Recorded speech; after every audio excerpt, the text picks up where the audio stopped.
Good morning friends.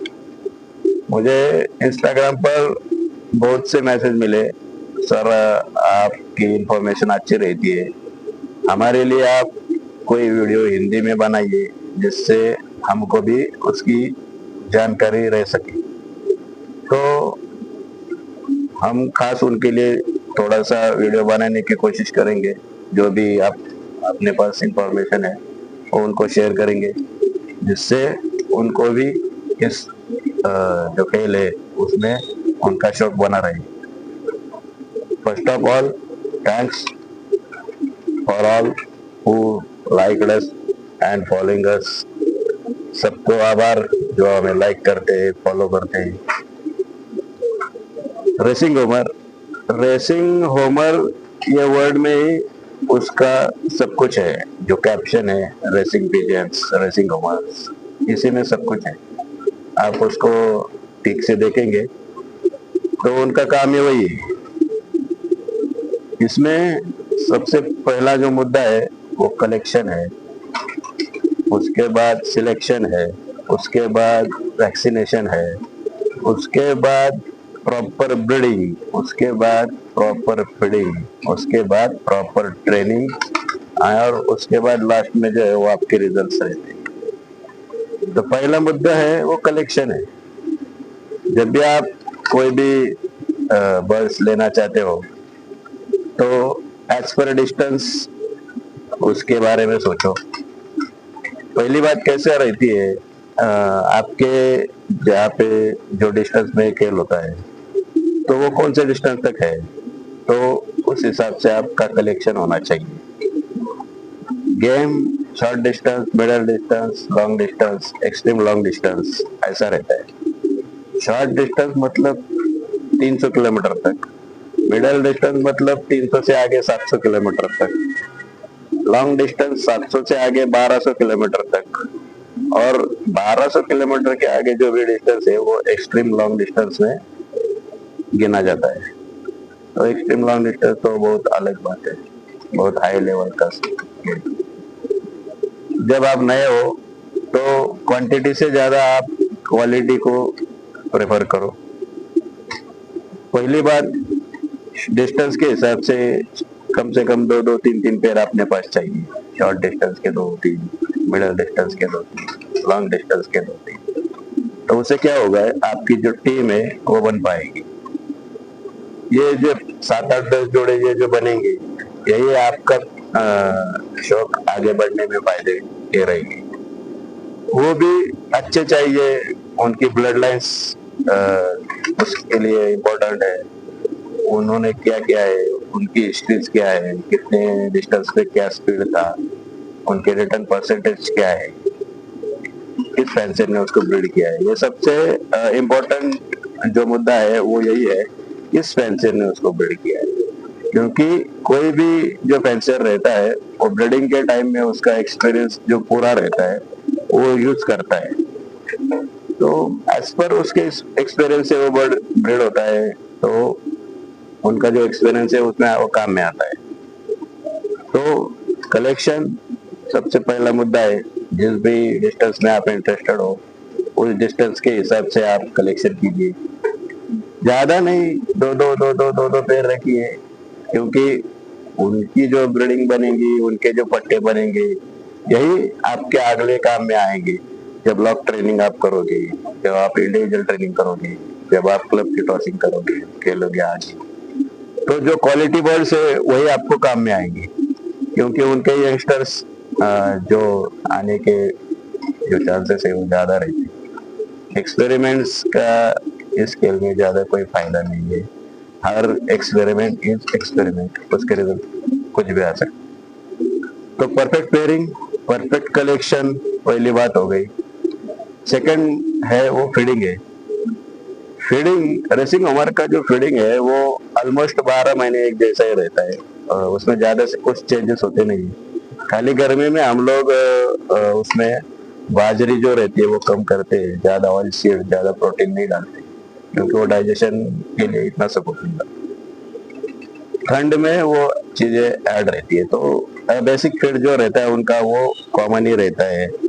आप उसमें मक्का ले सकते हैं, आप उसमें ज्वारी, गेहूं, बाजरी, नाचनी, करडई, सरसों, वाटाना, हरभरा, चना बोलते हैं उसको, जवस, ये इस हिसाब से आप फीड ले सकते हैं। उसमें जो है ऑयल सीड जो है 20 to 25% ही चाहिए, उस हिसाब से आप दाना बनाइए। कार्बोहाइड्रेट्स और प्रोटीन, इसका एक सेम बैलेंस करके आप रखिए। अगर वो 25-30% आप ऑयल सीड ले आए तो 30-30% कार्बोहाइड्रेट्स यानी गेहूं, मक्का, ये जो चीजें है वो लेनी चाहिए। और 30%-40% जो हिस्सा है वो प्रोटीन का है। प्रोटीन इसलिए चाहिए कि प्रोटीन कबूतरों की जो फैट्स रहते हैं, मसल्स रहते हैं, उनको बिल्टअप करने में और रिकवर करने में ज्यादा काम आता है। इसीलिए 30-40% आप कोई भी फीड ले सकते हैं जिसमें प्रोटीन हो। चना, मूंगफली, या फिर आप गेहूं में भी वैसे मिलते हैं, लेकिन चना, मूंगफली, वाटाना, सोयाबीन सीड्स वो ज्यादा नहीं यूज करते, लेकिन आप प्रोटीन्स उसके हिसाब से ले सकते हैं। और आप आपका खुद का एक डाइट प्लान बनाइए। हर फैंसियर्स का डाइट प्लान जो रहता है उसके एक्सपीरियंस के हिसाब से रहता है, जो वो बनाते हैं वो फॉलो रहते हैं। मेन चीज ये है कि जब भी आप उनका फीडिंग बनाते हो तो वो 3-3, 4-4 महीने एज पर सीजन रहता है, तो वो उसके जो इंटीग्रेंट्स है, अगर आपने कोई गेहूं लिया है, कोई दूसरा कोई भी दाना लिया है, वो साल भर आपको वही मेंटेन करना पड़ेगा।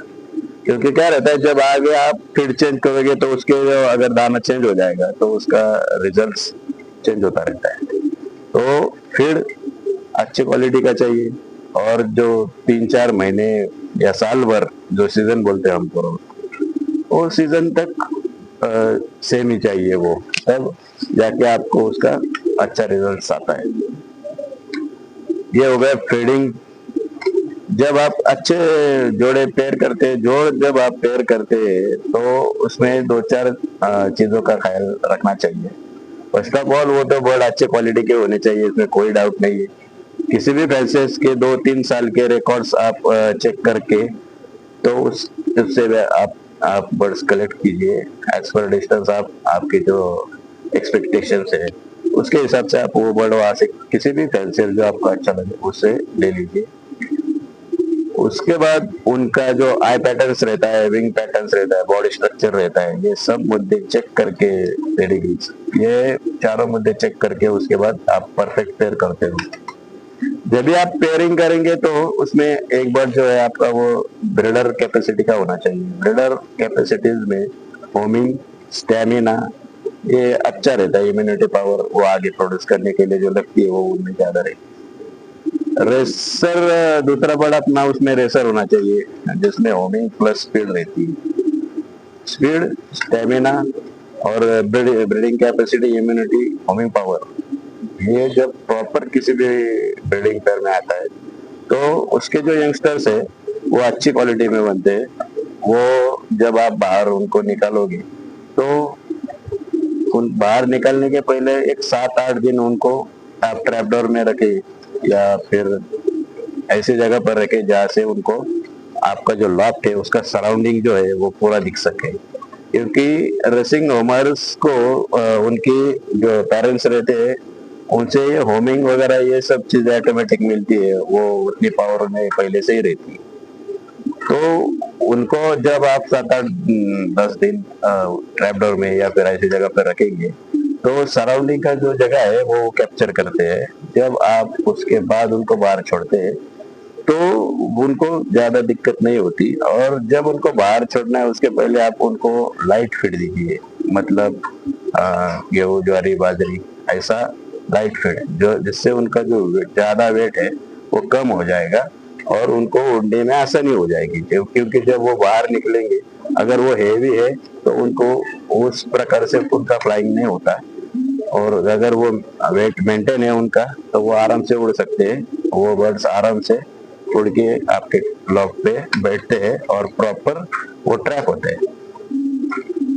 उसके बाद कोई भी अच्छे क्वालिटी का जो रेसर पेयर का जो जोड़ा है, उसके जो भी बच्चे बनते हैं आपके पास, उनमें इतनी क्वालिटी ऑटोमेटिकली होती है कि वो उनका घर पहचानते हैं। और 4 5 6 दिन होने के बाद आप उनको देखेंगे तो वो जिस हिसाब से उड़ते हैं उनमें एक ग्रुपिंग बनती है। और वो जो ग्रुपिंग बनती है तो जब वो लॉफ्ट पे वो फ्लाई करते रहते हैं तो वो सब एक साथ एक ग्रुप में उड़ते हैं। तो ये खासियत उनकी है कि वो अपने आप ये करने में सक्षम है, क्योंकि वो जो क्वालिटीज है और उनके मदर फादर से उनको ऑटोमेटिकली मिली रही।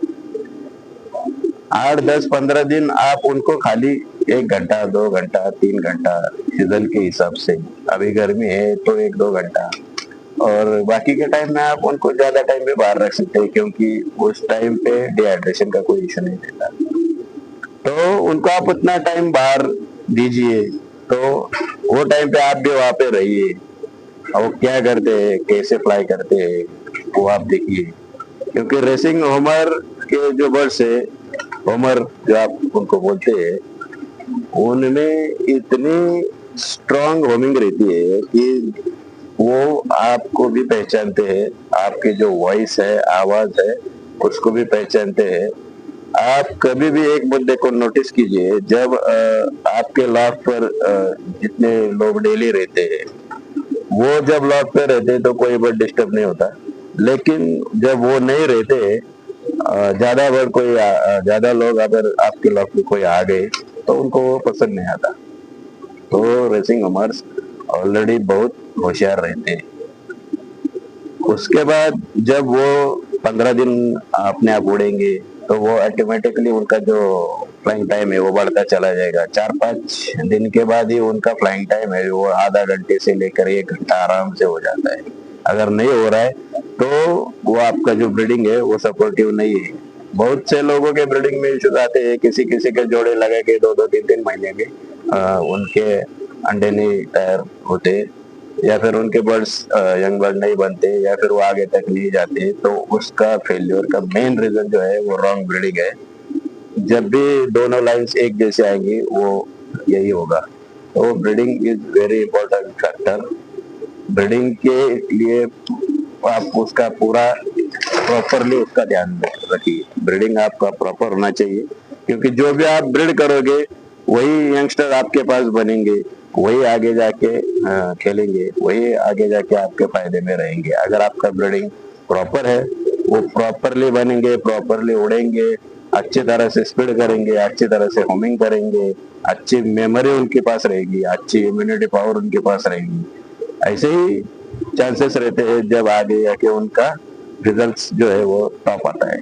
अगर आपके ब्रीडिंग में प्रॉब्लम हुआ, ब्रीडिंग गलत हो रहा है, तो आगे ये कोई नहीं हो सकता। आगे जाके इसके कोई रिजल्ट आने के कोई चांसेस नहीं है। तो आपका जो समय है, पैसा है, मेहनत है, शौक है, ये अगर आपको प्रॉपर तरीके से मैनेज करना है तो collect good birds and breed them well and feed them well and give training good to them. और इसके बाद वैक्सीनेशन में आपको 3 3 महीने में उनको लासोटा देना है। लासोटा शाम के टाइम पे दिया तो सबसे बेस्ट रहता है। एवरी बर्ड को 1 1 ड्रॉप आप उनको दे सकते हैं। और जब मोल्टिंग के मतलब 1 साल में उनको डिवॉर्मिंग भी आपको करवाना है। उसके बाद जो फीदर्स रहते हैं वो अच्छे रहने के लिए, बर्ड्स की कंडीशन अच्छी रहने के लिए फ्रीडम स्प्रे करके आता है। तो फ्रीडम स्प्रे आप यूज कीजिए तो उनके फीदर्स क्वालिटी अच्छी रहेंगी और उसमें कोई ये नहीं रहेगा। उसके बाद जो रहता है अगली ये तो मल्टीविटामिन बर्ड्स के लिए बहुत इम्पोर्टेंट है। मल्टीविटामिन से उनके शरीर में ताकत रहती है, जो पानी का लेवल रहता है, मिनरल्स का लेवल जो रहता है वो मेंटेन रहता है। तो आप मल्टीविटामिन आपके हिसाब से यूज कर सकते हैं। 5 ml 1 लीटर में बहुत है। और calcium also important for the birds. Calcium भी आपको हफ्ते में 1 बार 2 बार जैसे उनकी रिक्वायरमेंट रहेगी वैसे आपको देना पड़ेगा। उसके साथ ही ग्रिट बहुत इंपॉर्टेंट फैक्टर है। आपके पास कोई भी हो, सादे हो, रेसिंग हॉर्स हो, गिरेबाज हो, फैंसी बर्ड्स हो, ग्रिट का काम जो है वो उनके डाइजेशन के इसमें वो मदद करता है, और उससे कैल्शियम लेवल भी बर्ड्स का अच्छा रहता है। खासकर जोड़े के कबूतरों के लिए ग्रिट्स ज्यादा जरूरी है, क्योंकि वो लगता ही है। और रेसिंग हॉर्स को भी आप ग्रिट रखा कीजिए, जिसको उसकी जरूरत रहेगी वो खाता रहता है, वो प्रॉपर बनता रहता है। उसके बाद जब आप 3 4 6 महीने आपका सीजन निकल जाता है, वो loft training is very important factor. Loft training में आप उनका जो फ्लाइंग टाइम है वो ज्यादा से ज्यादा फिक्स रखे। जो टाइम आपको रोज का है कि आपके 1 घंटा है, 2 घंटे, 3 घंटे या आपके रोज है, वो टाइम में उनका ज्यादा से ज्यादा फ्लाइंग लॉफ्ट फ्लाइंग होना चाहिए। फ्लाइंग का जो टाइम है वो फिक्स रहना चाहिए। वो फिक्स रहेगा तो उस हिसाब से बर्ड्स का फ्लाइंग अच्छा रहता है, डाइजेशन अच्छा रहता है, पूरी चीजें अच्छी रहती है, तभी जाके वो बर्ड्स जो है वो अच्छी तरह से उड़ते रहते हैं।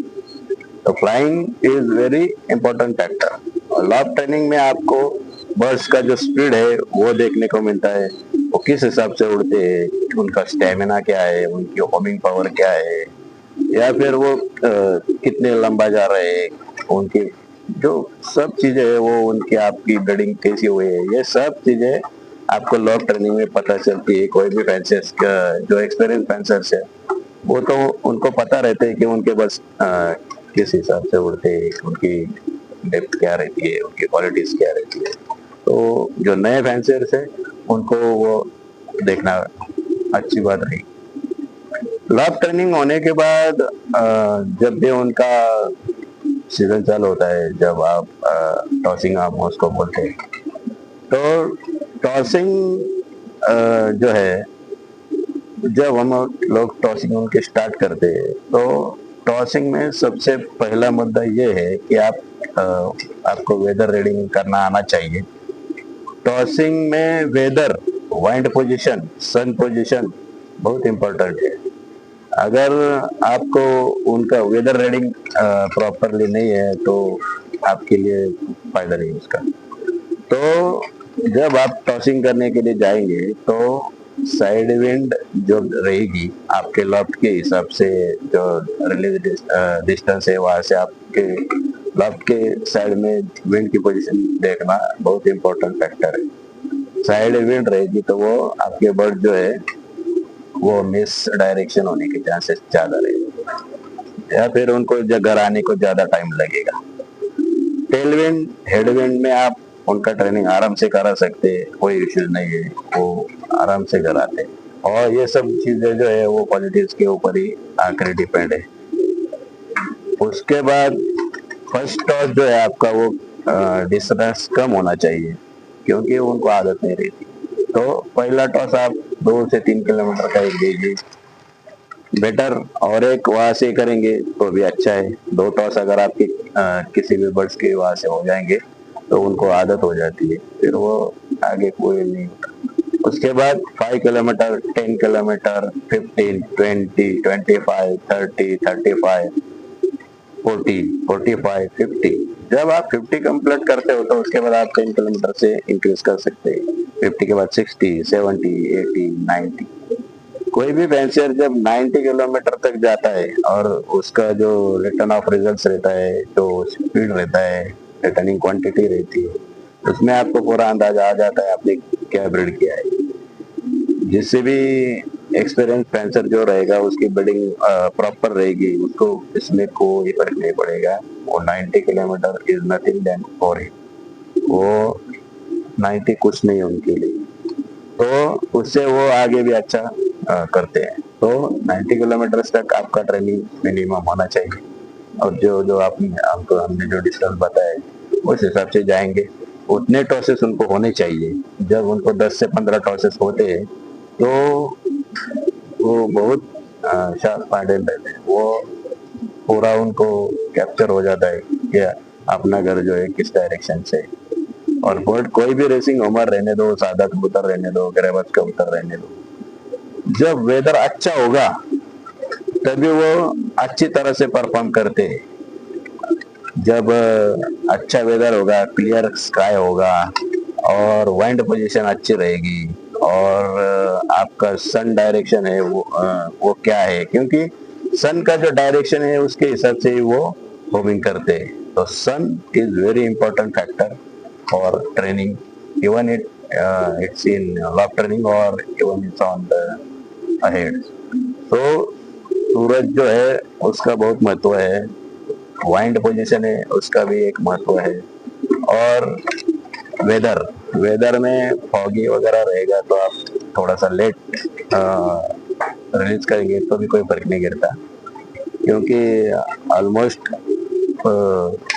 9 बजे के बाद वेदर सब जगह पे एक ठीक जैसा रहता है। तो ठीक है, इंडिविजुअल ट्रेनिंग में आप 9-10 बजे भी ट्रेनिंग करवा सकते हैं, कोई इश्यू नहीं है उसमें। 1 घंटे में वो आ सकते हो, पूरा जो डिस्टेंस है आपका वो कवर अप करते हैं, उनमें वो कैपेसिटीज ऑलरेडी रहती है और बहुत सिंसियर बन रहते हैं ये। और एक इम्पोर्टेंट फैक्टर है आपका जो लॉफ्ट है, वो उसमें बहुत इम्पोर्टेंट है, क्योंकि उसमें जो हवा का फ्लो है वो अच्छा आना चाहिए। समर में उसमें फ्रेश एयर आनी चाहिए जिसका तो उनको ज्यादा हवा मिल सके। ठंडे में आपको थोड़ा सा उसको कवर अप करना पड़ेगा, बारिश में लॉफ्ट गीला नहीं होगा, इसकी आपको केयर लेनी पड़ेगी। तो ये सब बेसिक चीजें हैं, ये आप मेंटेन करेंगे, आपका बर्ड डेली 1 घंटा उड़ता रहेगा तो इट्स ओके, वो वेल ब्रीडेड है, वो सब है, और आगे जाके आपको उसमें सक्सेस जरूर मिलेगा। Thank you.